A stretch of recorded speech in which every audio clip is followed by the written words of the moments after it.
Soccer, a simple word that represents the most popular sport on Earth. More than 4 billion people follow it. The FIFA World Cup is watched by billions. Players become global icons, and a single goal can create a moment remembered for generations. But have you ever wondered where football actually came from? Who invented it? Why do some countries call it football while others call it soccer? And how did a game played on muddy fields become a worldwide phenomenon with billions of dollars?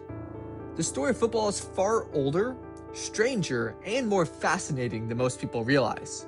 It spans thousands of years, ancient empires, world wars, legendary athletes, and moments that united entire nations. This is the complete history of football. While modern football was created in England, the idea of kicking a ball is thousands of years older.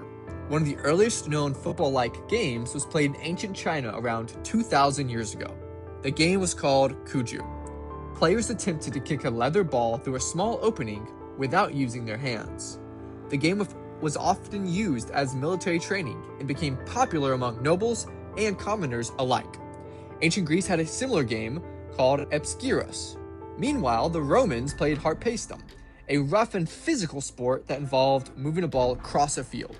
Many historians believe these early games helped inspire future versions of football. Around the world, civilizations developed their own ball games. In Japan, Kemari emphasized skill and teamwork.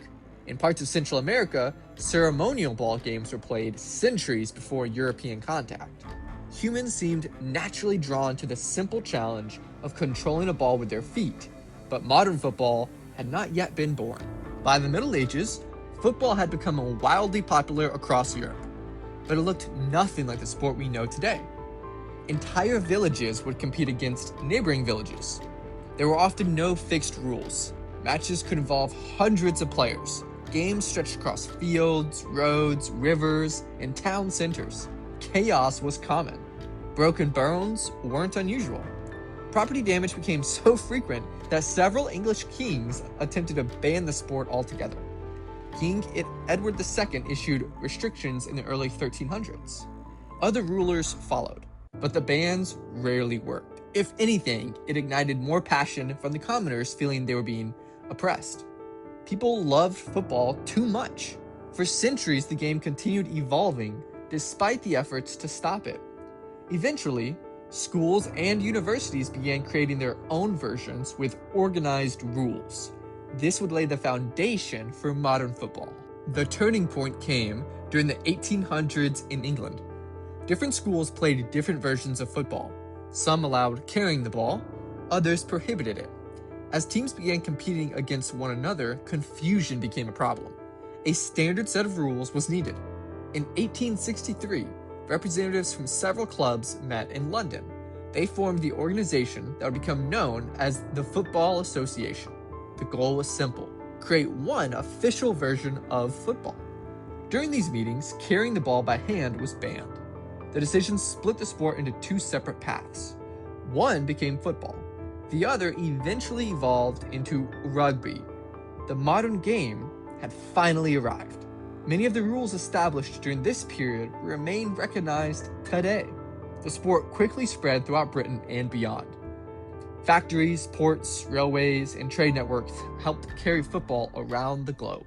As the British Empire expanded, football traveled with sailors, merchants, soldiers, and workers.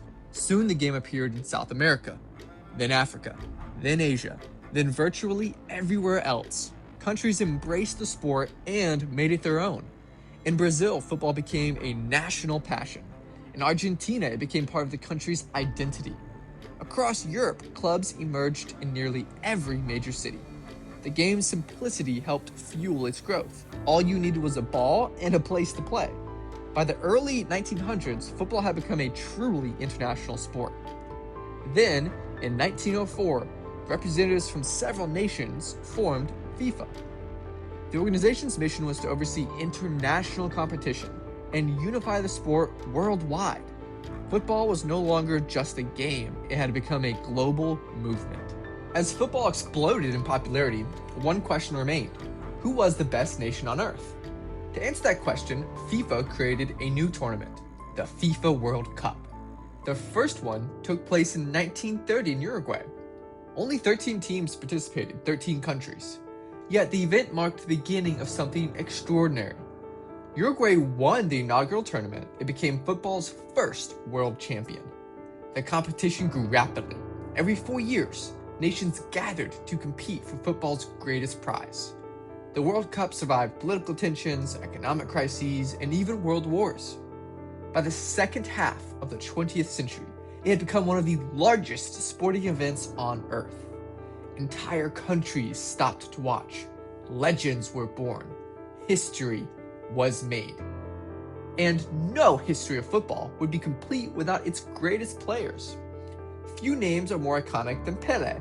Pelé helped Brazil win 3 World Cups and became one of the first truly global sports superstars. Then came Diego Maradona. His brilliance on the ball produced some of the most famous moments in football history.